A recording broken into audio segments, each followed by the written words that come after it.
آیات کے پردے میں نشانات کا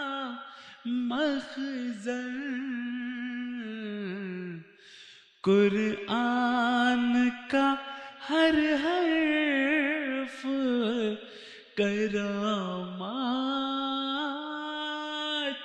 کا مخزن۔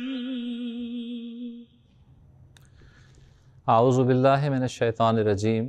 بسم اللہ الرحمن الرحیم۔ وعباد الرحمن الذین یمشون علی الارض ہونا واذا خاطبهم الجاہلون قالوا سلاما۔ سورۃ الفرقان کی یہ آیت جو ابھی آپ کے سامنے پڑھی گئی ہے، اس کا ترجمہ یہ ہے کہ رحمان خدا کے حقیقی بندے تو وہ ہیں جو زمین میں عاجزی اور انکساری کے ساتھ معاملات کرتے ہیں، چلتے ہیں، اور جب جاہل لوگ ان سے جہالت کے ساتھ سلوک کرتے ہیں یا مخاطب ہوتے ہیں تو وہ ان پر بھی سلامتی بھیجتے ہیں اور کہتے ہیں کہ تم پر سلام ہو۔ اللہ تعالیٰ نے اس آیت میں ہمیں یہ نصیحت فرمائی ہے، مسلمانوں کو یہ نصیحت فرمائی ہے کہ عاجزی اور انکساری اور حلم یہ ایسی صفات ہیں جو بندے کو انسان کو اللہ تعالیٰ کے قریب کر دیتی ہیں، رحمان خدا کا بندہ بنا دیتی ہیں۔ اب ویسے تو کائنات میں موجود تمام انسان ہی، دنیا میں موجود تمام انسان ہی، تمام اشیاء ہی اللہ تعالیٰ ہی کی تخلیق ہیں، تمام انسان اللہ ہی کے عبد ہیں، لیکن یہاں جو مضمون بیان کیا ہے وہ یہ ہے کہ تم رحمان خدا کے حقیقی عبد اس وقت بن سکتے ہو جب تم حلم، عاجزی اور انکساری کو اختیار کرو، بصورت دیگر تم شیطان کے قدموں پر چلتے ہوئے تکبر کرنے والوں میں شامل ہو جاؤ گے، کیونکہ ہم جانتے ہیں کہ تکبر شیطان نے دکھایا تھا، ابلیس نے دکھایا تھا جب اسے کہا گیا تھا کہ سجدہ کرو آدم کو، اور اس نے تکبر کرتے ہوئے سجدہ کرنے سے انکار کر دیا تھا۔ چنانچہ یہ وہ ایک بنیادی صفت ہے جو مومنوں کو ضرور اختیار کرنی چاہیے کہ ان کے اندر عاجزی، انکساری اور حلم پیدا بھی ہو، نظر بھی آئے، اور صرف نظر نہ آئے بلکہ گہری جڑیں اس کی موجود ہوں، کیونکہ بسا اوقات یہ بھی ہوتا ہے کہ انسان معلوم ہوتا ہے کہ بہت عاجز اور منکسر المزاج ہے، لیکن در حقیقت اس کی وہ حالت نہیں ہوتی۔ تو مسلمانوں کو جو اللہ تعالیٰ نصیحت کرتا ہے وہ یہ کرتا ہے کہ تمہیں ظاہری اور باطنی ہر اعتبار سے اپنے اندر عاجزی اور انکساری پیدا کرنی چاہیے۔ حضرت صلی اللہ علیہ وسلم کی عاجزی، انکساری، آپ کا مرتبہ تو ہم جانتے ہیں،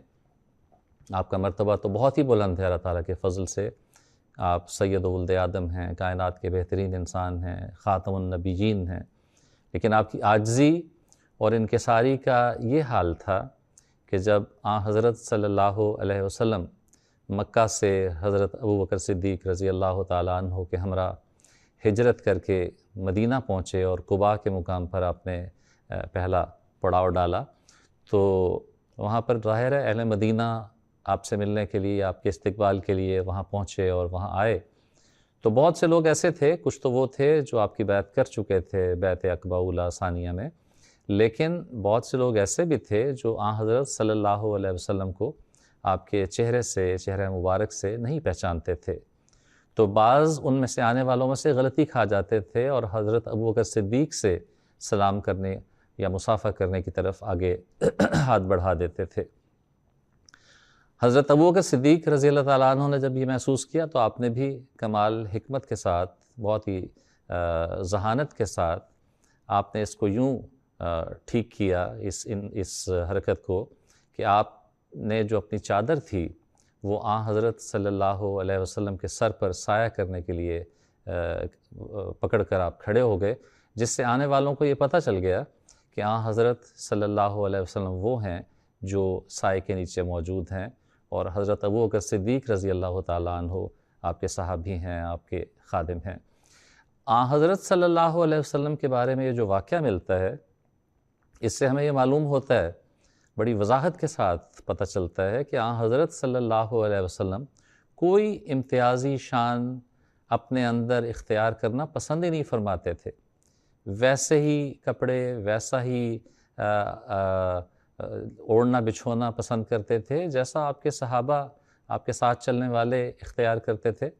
کوئی خاص امتیازی علامت آپ نے اپنے لیے کبھی پسند نہیں کی، ورنہ اگر کوئی امتیازی علامت آپ کے پاس اس قسم کی ہوتی جو ظاہر میں بھی نظر آ رہی ہوتی تو لوگوں کو یہ غلطی یقیناً نہ لگتی. لیکن اس موقع پر یہ حضرت ابوبکر صدیق رضی اللہ تعالیٰ عنہ کا ایک نمونہ ہمارے سامنے آتا ہے کہ آپ نے ذہانت کے ساتھ لوگوں کی توجہ حضرت صلی اللہ علیہ وسلم کی طرف مبذول کروا دی، اور حضرت صلی اللہ علیہ وسلم نے بھی اسے ناپسند نہیں فرمایا اور اس سے منع بھی نہیں فرمایا، کیونکہ حضور اس بات کو سمجھ رہے تھے کہ حضرت ابوبکر صدیق نے یہ کام کیوں کیا ہے. لیکن اسی طرح کا ایک واقعہ ایک اور سفر کے دوران بھی سامنے آتا ہے. یہ واقعہ تو وہ ہے جو غالباً بہت سے لوگوں نے سن رکھا ہوگا، لیکن اسی قسم کا ایک واقعہ اور بھی ہمیں ملتا ہے احادیث کی کتب میں، سیرت کی کتب میں، اور اس کے حضرت عبداللہ بن جبیر رضی اللہ تعالیٰ عنہ راوی ہیں.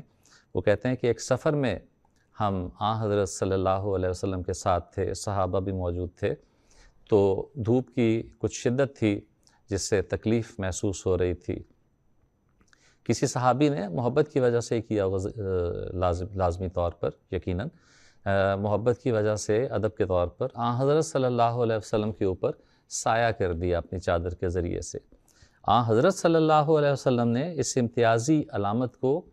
صرف امتیاز کے طور پر اختیار کرنا بالکل پسند نہیں فرمایا، اور اس کی چادر ان کے ہاتھ سے لے کر اپنے پاس پکڑ لی اور فرمایا کہ میں بھی تمہاری طرح کا انسان ہوں. اگر دھوپ تمہیں تکلیف دے رہی ہے تو مجھے بھی تکلیف دے رہی ہے، کوئی بات نہیں. اگر تم تکلیف اٹھا رہے ہو تو میں بھی ویسا ہی انسان ہوں، میں بھی یہ تکلیف اٹھا سکتا ہوں. اور اسی مضمون کو ہم نے یوں بھی سن رکھا ہے کہ قل انما انا بشر مثلکم، جو قرآن کریم فرماتا ہے کہ اے محمد مصطفیٰ صلی اللہ علیہ وسلم، آپ بتا دیں کہ اپنے تمام تر عظیم الشان مرتبے کے باوجود انما انا بشر مثلکم، کہ میں بھی تمہاری ہی طرح کا ایک بشر ہوں، ایک انسان ہوں. اور حضرت صلی اللہ علیہ وسلم نے بڑی سختی سے منع فرمایا کہ میرے مقام اور میرے مرتبے کو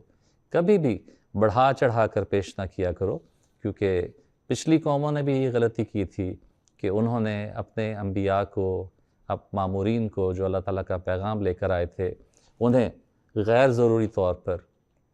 ان کے مرتبوں کو، ان کے مقامات کو غیر ضروری طور پر بڑھا دیا تھا. اس لیے تم اس قسم کی غلطی نہ کرنا. آپ تو یہاں تک فرمایا کرتے تھے، حالانکہ آپ کا ظاہری مقام بھی اللہ تعالیٰ کے فضل سے بہت بلند اور بالا تھا، آپ کا خاندان بھی ایک معروف خاندان تھا، مشہور خاندان تھا، معزز خاندان تھا، لیکن اس کے باوجود صحابہ کے سامنے ایک دفعہ ذکر ہو رہا تھا اور بات چل رہی تھی تو فرمایا ہر نبی تو ایک شیفرڈ، ایک گڈریا ہی ہوتا ہے اپنی قوم کے لیے، اسی طرح اپنی قوم کی حفاظت کرتا ہے جس طرح سے ایک گڈریا اپنی بھیڑوں کی حفاظت کرتا ہے. اور فرمایا کہ میں نے بھی اپنے جوانی یا ابتدائی ایام میں اہل مکہ کی بکریاں محض چند کی رات معاوضے پر چرائی ہوئی ہیں، تو مجھے بھی یہ حاصل ہے، یہ فخر حاصل ہے کہ میں نے گڈریے کا یہ کام کیا ہوا ہے. گویا آپ نے اپنے اس مقام کو بیان کیا جو بہت ایک دنیا کی نظر میں ظاہری اعتبار سے ایک بہت چھوٹا سا مقام ہو سکتا ہے، بہت بڑے فخر کا مقام نہیں ہو سکتا، لیکن حضرت صلی اللہ علیہ وسلم نے صرف نصیحت کے لیے، بتانے کے لیے کہ میں بھی تمہاری طرح کا ایک انسان ہوں، میں نے بھی دنیا میں یہ کام کیے ہوئے ہیں. ایک اور موقع پہ ایک شخص آپ کے پاس آیا جو آپ کے روب کی وجہ سے کانپ رہا تھا. آپ نے فرمایا مجھ سے کیا ڈرتے ہو، میں تو تمہاری طرح کا ایک سادہ سا انسان ہوں اور ایک ایسی عورت کا بیٹا ہوں جو سوکھا گوشت بھی کھا لیا کرتی تھی، تو مجھ سے خوف کرنے کی کوئی ضرورت نہیں. میں کوئی جابر بادشاہ نہیں ہوں، میں جابر بادشاہوں کی طرح کا سلوک نہیں کیا کرتا. چنانچہ یہ آپ کا نمونہ تھا کہ ایک اعلیٰ خاندان میں سے ہونے کے باوجود، اور ہم سب جانتے ہیں کہ آپ ایک کامیاب تاجر بھی تھے. حضرت خدیجہ رضی اللہ تعالیٰ عنہ کی جو تجارت موجود تھی، حضرت محمد مصطفیٰ صلی اللہ علیہ وسلم نے شادی سے پہلے بھی اور بعد میں بھی جو سفر کیا ان میں غیر معمولی آپ نے ایک کامیاب تاجر ہونا بھی ثابت کر کے دکھایا. تو یہ کوئی خیال نہیں کر سکتا کہ حضرت صلی اللہ علیہ وسلم کی عاجزی اور انکساری اور یہ نرمی اور حلم اور منکسر المزاجی کسی اس بنا پر تھی کہ آپ یتیم تھے، در یتیم تھے، یا آپ کو اس چیز کی ضرورت تھی؟ ہرگز نہیں، بلکہ آپ ایک متمول خاندان سے تعلق رکھتے تھے، اور خاص طور پر شادی کے بعد تو آپ یقینی طور پر ایک متمول خاندان میں شامل تھے. گزشتہ دنوں مجھے ایک ویب سائٹ دیکھنے کا اتفاق ہوا جو کسی عیسائی کی طرف سے یقینی طور پہ اس پہ بعض اعتراضات اور سوالات موجود تھے. اس میں ایک اعتراض حضرت صلی اللہ علیہ وسلم کے بارے میں یہ بھی تھا کہ آپ نے تو اپنے گناہوں پر بھی استغفار کیا ہے اور یہ کہا ہے کہ میں بھی اپنی نیکی کی وجہ سے نہیں بخشا جاؤں گا بلکہ اللہ تعالیٰ کے فضل کی وجہ سے بخشا جاؤں گا. تو ان الفاظ کو اٹھا کر گویا اس ویب سائٹ پر یہ اعتراض پیش کیا گیا کہ حضرت صلی اللہ علیہ وسلم یا اسلام کے جو نبی ہیں وہ تو یہ کہتے ہیں کہ میں بھی اپنے اعمال کی وجہ سے بخشا نہیں جاؤں گا، حالانکہ یہ محض کم علمی کا نتیجہ ہے. جتنا آپ عظمت میں بڑھتے چلے جاتے ہیں، جتنا آپ عظیم ہوتے چلے جاتے ہیں، اسلام ہمیں یہ سکھاتا ہے، اسلام کی تعلیم یہ ہے، اور یہی چیز اللہ تعالیٰ کو پسند ہے کہ جیسے جیسے آپ کا مقام اور مرتبہ بلند ہوتا چلا جاتا ہے ویسے ویسے آپ میں عاجزی اور انکساری پیدا ہونا ضروری ہے. اس لیے حضرت صلی اللہ علیہ وسلم کا یہ کہنا کہ میں بھی اپنے اعمال کی وجہ سے بخشا نہیں جاؤں گا، اس کا ہرگز یہ مطلب نہیں ہے کہ آپ کے اعمال اس قابل نہیں تھے، بلکہ صرف آپ کی عاجزی اور انکساری کی حالت بتانا مقصود ہے. ورنہ حضرت صلی اللہ علیہ وسلم نے جہاں ضرورت تھی اور اللہ تعالیٰ کی طرف سے آپ کو ہدایت کی گئی کہ اپنے مقام اور مرتبے کے بارے میں دنیا کو بتائیں اور آگاہ کریں، وہاں آپ نے بہت کھل کے اپنے مقام اور مرتبے کے بارے میں دنیا کو بتایا ہے. فرمایا کہ انا سید و ولد آدم ولا فخر، کہ میں تمام مخلوقات، تمام جو بنی آدم ہیں، آدم کے جو بھی بچے دنیا میں موجود ہیں، میں ان سب کا سردار ہوں، لیکن اس کے باوجود مجھے اس بات پر کوئی فخر نہیں ہے بلکہ یہ محض اللہ تعالیٰ کا فضل ہے. پھر فرمایا کہ تمام سابقہ انبیاء محض اپنی قوموں کے لیے اور مخصوص زمانوں کے لیے تھے، مجھے یہ فخر حاصل ہے کہ تمام بنی نوع انسان کی طرف بھیجا گیا ہوں. پھر فرمایا کہ مجھے دیگر انبیاء کے بالمقابل شفاعت کا حق دیا گیا ہے. یعنی یہ وہ اعزازات ہیں حضرت صلی اللہ علیہ وسلم کے جو آپ کو دیگر انبیاء سے ممتاز کرتے ہیں. اس کے باوجود آپ فرماتے ہیں کہ میں اس کے نتیجے میں کوئی فخر میرے اندر پیدا نہیں ہو رہا بلکہ یہ اللہ تعالیٰ کا فضل ہے کہ اس نے مجھے ان چیزوں کے لیے پسند کیا اور چنا. آپ نے فرمایا کہ مجھے خاتم النبیین بنایا گیا ہے، اور فرمایا کہ انا سید و ولد آدم ولا فخر. ان تمام چیزوں کے باوجود، ان تمام تر اعزازات کے باوجود میری طبیعت میں تم فخر کا پہلو نہیں پاؤ گے، تکبر نہیں پاؤ گے. ہاں، یہ بتانا فرض ہے، یہ بتانا ضروری ہے، لازم ہے کہ حضرت صلی اللہ علیہ وسلم کا مقام اور مرتبہ بہت بلند ہے. سب پاک ہیں پیغمبر، ایک دوسرے سے بہتر، لیکز خدائے برتر، خیر الورا یہی ہے. آپ ہی ہیں وہ خیر الورا جو تمام انبیاء سے برتر اور اعلیٰ ہیں. لیکن آپ نے اپنے لیے کبھی اس بات کو پسند نہیں کیا کہ آپ کے مقام اور مرتبے کو بڑھا چڑھا کر پیش کیا جائے، اور یہ محض آپ کی عاجزی اور انکساری تھی جو آپ کی شخصیت میں، آپ کی سیرت میں ہمیں نظر آتی ہے. چنانچہ آپ نے اس کی وجہ بھی بیان فرمائی. صحیح مسلم میں آتا ہے کہ آپ نے فرمایا کہ یہ عاجزی اور انکساری اس بنا پر ہے کہ جب بھی کوئی شخص اللہ تعالیٰ کے لیے، اللہ تعالیٰ کی خاطر، اللہ تعالیٰ کو ذہن میں رکھتے ہوئے عاجزی اور انکساری اختیار کرتا ہے، کسی کمزوری کی وجہ سے نہیں، کسی غربت کی وجہ سے نہیں، بلکہ محض اس لیے کہ اللہ تعالیٰ میری اس عاجزی سے راضی ہوگا، تو فرمایا کہ وَمَا تَوَاضَعَ أَحَدٌ لِلَّهِ إِلَّا رَفَعَهُ اللَّهُ، کہ جب بھی کوئی شخص اللہ تعالیٰ کے لیے عاجزی اور انکساری اختیار کرتا ہے، اللہ تعالیٰ کی خاطر عاجزی اور انکساری اختیار کرتا ہے، اللہ تعالیٰ کبھی اس کو گرنے نہیں دیتا، کبھی اسے دنیا کی نظر میں حقیر نہیں ہونے دیتا، بلکہ اس کا مقام اور مرتبہ بڑھاتا چلا جاتا ہے. حضرت مسیح موعود علیہ السلام نے اسی مضمون کو شعر میں یوں بھی بیان فرمایا ہے: پسند آتی ہے اس کو خاکساری، تذلل ہے رہے درگاہ باری. یعنی اللہ تعالیٰ کو خاکساری بہت زیادہ پسند آتی ہے. اور یہ تذلل ہی ہے جو اللہ تعالیٰ تک پہنچنے کا راستہ ہے. یہ وہ راستہ ہے جو انسان کو اللہ تعالیٰ تک پہنچاتا ہے. حضرت عائشہ رضی اللہ تعالیٰ عنہ بیان فرماتی ہیں حضرت صلی اللہ علیہ وسلم کے اخلاق بیان کرتے ہوئے کہ آپ تو گھر میں یوں رہتے تھے کہ ہر ایک کی گویا خدمت کر رہے ہوتے تھے، اور جہاں سے کوئی آواز آتی تھی کہ یہ کام کر دیں، آپ فرماتے تھے لبیک، حاضر ہوں، میں حاضر ہوں. آپ کے خادم انس بن مالک تھے، وہ کہتے ہیں کہ میں خادم تھا اور حضور مجھے اپنی سواری پر پیچھے بٹھایا کرتے تھے، اور مجھ سے زیادہ جتنا میں آپ کا خیال رکھتا تھا آپ اس سے زیادہ میرا خیال رکھتے تھے. چنانچہ یہ وہ عالم تھا حضرت صلی اللہ علیہ وسلم کی عاجزی کا کہ نہ بیوی کے مقابل پر، نہ غلاموں کے مقابل پر، نہ خدمت گزاروں کے مقابل کبھی آپ نے خود کو بالا اور برتر محسوس نہیں کیا. مسجد نبوی کی تعمیر ہو رہی تھی، صحابہ کے ساتھ آپ بھی کام کر رہے تھے، کام بانٹ رہے تھے. کھدائی کا کام ہو رہا تھا خندق میں، وہاں بھی آپ صحابہ کے ساتھ کاموں میں مصروف تھے. مسجد نبوی کی جب تعمیر ہو رہی تھی تو آپ نے فرمایا کہ میں پتھر اٹھا کر لاؤں گا، چنانچہ آپ نے اس وقار عمل میں، اس خدمت میں شامل ہوئے. خندق میں جب دوسرے صحابہ نے کام بانٹا تو آپ نے فرمایا اچھا تم نے میرے لیے کوئی کام میرے سپرد نہیں کیا تو میں پھر جنگل سے لکڑیاں لانے کا کام جو ہے وہ میں اپنے ذمہ لیتا ہوں. یہ عالم تھا. اور حدیث میں ذکر آتا ہے غزوہ بدر کا بھی کہ حضرت صلی اللہ علیہ وسلم کا جو اسوہ بدر میں ہمارے سامنے آیا کہ اس موقع پر ہم جانتے ہیں کہ مسلمانوں کی حالت بہت اچھی نہیں تھی طاقت کے اعتبار سے، فوجی طاقت کے اعتبار سے، سواریاں بھی کم تھیں. چنانچہ اس موقع پر یہ طریق اختیار کیا گیا کہ ایک سواری پر ایک سے زیادہ سوار مقرر کیے گئے کہ وہ باری باری بیٹھیں گے. حضرت صلی اللہ علیہ وسلم کے لیے صحابہ نے، ظاہر ہے آپ سے محبت بھی تھی، ادب بھی تھا، تو آپ کے لیے ایک سواری مخصوص کر دی اور یہ خیال کیا کہ حضور اس سواری کو مستقل استعمال کریں جبکہ باقی صحابہ باری باری اپنی سواری کو تبدیل کر کے استعمال کریں گے.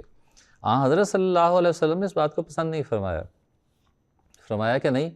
تم نے جو چیز اپنے لیے تجویز کی ہے میں بھی اسی تجویز کے مطابق اس کا حصہ بنوں گا، کیونکہ نہ تو میں طاقت میں تم سے کم ہوں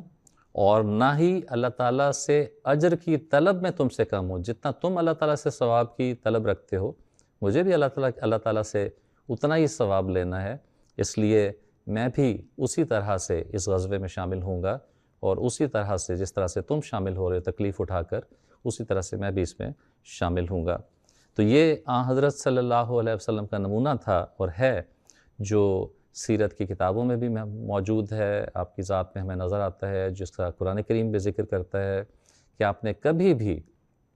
عاجزی اور انکساری کے پہلو کو ہاتھ سے نہیں جانے دیا اور ہمیشہ عاجزی اور انکساری کو اپنا وتیرہ بنا کے رکھا. چنانچہ حضرت اقدس مسیح موعود علیہ السلام عاجزی، انکساری اور حلم کے بارے میں جو تعلیم ہے اسلام کی، اس کو بیان کرتے ہوئے جو نصیحت فرماتے ہیں ملفوظات میں اس پر اپنے آج کے اس درس کو مکمل کرتا ہوں. حضور فرماتے ہیں کہ اللہ تعالیٰ بہت رحیم و کریم ہے، وہ ہر طرح انسان کی پرورش فرماتا اور اس پر رحم کرتا ہے، اور اسی رحم کی وجہ سے وہ اپنے ماموروں اور مرسلوں کو دنیا میں بھیجتا ہے تاکہ وہ اہل دنیا کو گناہ آلود زندگی سے نجات دیں. مگر تکبر بہت خطرناک بیماری ہے. جس انسان میں یہ پیدا ہو جاوے اس کے لیے روحانی موت ہے. میں یقیناً جانتا ہوں کہ یہ بیماری قتل سے بھی بڑھ کر ہے. متکبر شیطان کا بھائی ہو جاتا ہے، اس لیے کہ تکبر ہی نے شیطان کو ذلیل و خوار کیا. اس لیے مومن کی یہ شرط ہے کہ اس میں تکبر نہ ہو بلکہ انکسار، عاجزی، فروتنی اس میں پائی جائے، اور یہ خدا تعالیٰ کے ماموروں کا خاصہ ہوتا ہے. یعنی سب سے زیادہ خدا تعالیٰ کے ماموروں اور مرسلوں میں یہ بات ہوتی ہے کہ ان کی عاجزی انتہا کو پہنچی ہوتی ہے. فرمایا ان میں حد درجے کی فروتنی اور انکسار ہوتا ہے،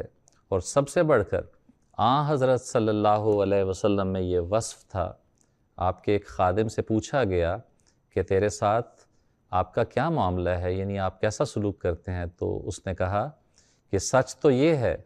کہ مجھ سے زیادہ وہ میری خدمت کرتے ہیں. یعنی حضرت صلی اللہ علیہ وسلم خادم سے زیادہ، فرمایا وہ کہتے ہیں کہ وہ میری خدمت کرتے ہیں.